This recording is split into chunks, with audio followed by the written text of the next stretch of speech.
सर्द जहन्नुम में बसा रूस का मुसलमान गांव, यहाँ के मुसलमान जिंदगी कैसे गुजारते हैं। प्यारे दोस्तों, रूस के इलाके साइबेरिया में एक ऐसी जगह भी मौजूद है जहाँ सर्दी इस हद तक होती है कि इंसान का जिंदा रहना ही एक मौजज़ा लगता है।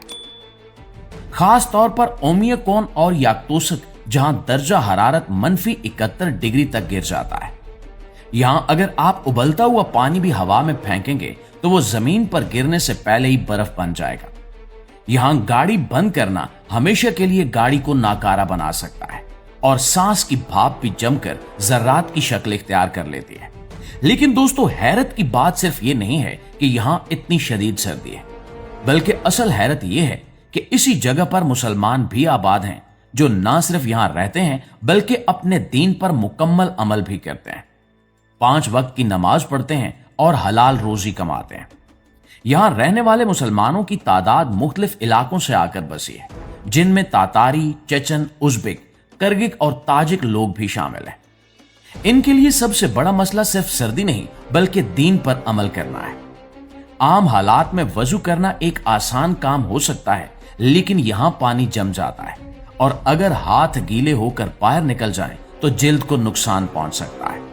इसलिए लोग बर्फ को काट कर घर लाते हैं, इसे पिघलाते हैं और फिर गर्म करके वजू के लिए इस्तेमाल करते हैं। बाज औकात उलमा की तरफ से तयम्मुम की इजाजत भी दी जाती है, लेकिन फिर भी ज्यादातर लोग गर्म पानी का इंतजाम करके वजू करना पसंद करते हैं। मसाजिद के अंदर का माहौल बाहर की दुनिया से बिल्कुल मुख्तलिफ होता है। बाहर सख्त सर्दी होती है, लेकिन अंदर हीटर और कालीन की वजह से गर्मी होती है। जब लोग सजदा करते हैं तो इन्हें सुकून मिलता है। याक्तोसक में एक खूबसूरत मस्जिद है जहां जुमे के दिन बहुत ज्यादा लोग आते हैं। बर्फबारी के बावजूद लोग अल्लाह के घर का रुख करते हैं और ये मंजर हमें दिखाता है कि ईमान की ताकत सर्दी से ज्यादा मजबूत होती है। यहाँ नमाज के औकात भी बहुत मुख्तलिफ होते हैं, क्योंकि ये इलाका शुमाली कुतुब के करीब है। यहाँ सर्दियों में दिन सिर्फ 3 या 4 घंटे का होता है, जिसकी वजह से ज़ोहर, असर और मगरिब के दरमियान वक्त बहुत कम रह जाता है। कभी कभी ऐसा भी हो जाता है कि एक नमाज के फौरन बाद दूसरी का वक्त आ जाता है, जबकि गर्मियों में सूरज तकरीबन गुरूब ही नहीं होता और रात में भी रोशनी रहती है। इसलिए लोग उलमा की रहनुमाई के मुताबिक औकात तय करते हैं ताकि इबादत जारी रह सके। नाज़रीन, खुराक भी यहाँ का एक बहुत बड़ा मसला है, क्योंकि सब्जियां और फल उगाना यहाँ मुश्किल काम है। इसलिए ज्यादातर लोग गोश्त खाते हैं, जैसे कि घोड़े और बारहसिंगे का गोश्त। यहाँ मुसलमानों के लिए हलाल गोश्त भी एक मसला था, लेकिन अब उन्होंने अपने हलाल मराकज़ कायम कर लिए हैं, जहां से वो शरई तरीके से ज़बह किया हुआ गोश्त हासिल करते हैं।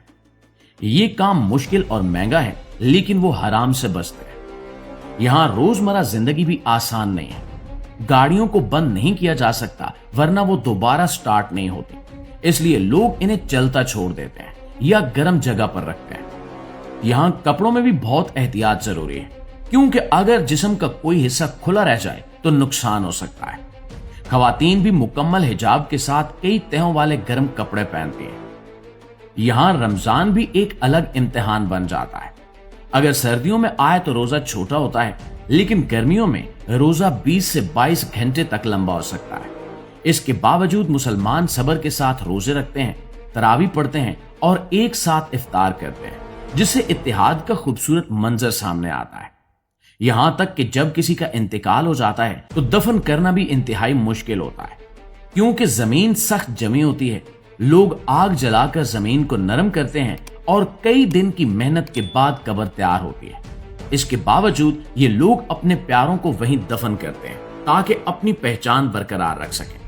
इस गांव के बारे में सुनकर आप दोस्तों की राय क्या कहती है, नीचे कमेंट सेक्शन में हमारे साथ शेयर जरूर कीजिएगा। और अगर आपको ये वीडियो पसंद आई है, आपकी मालूमात में इजाफे का बायस बनी है, तो हमारी इस कोशिश को सिर्फ 1 लाइक और 1 शेयर जरूर दीजिएगा। इंशाल्लाह आपकी खिदमत में हाजिर होते हैं एक नई वीडियो के साथ। तब तक अपना ढेर सारा ख्याल रखिए। अल्लाह निगहबान।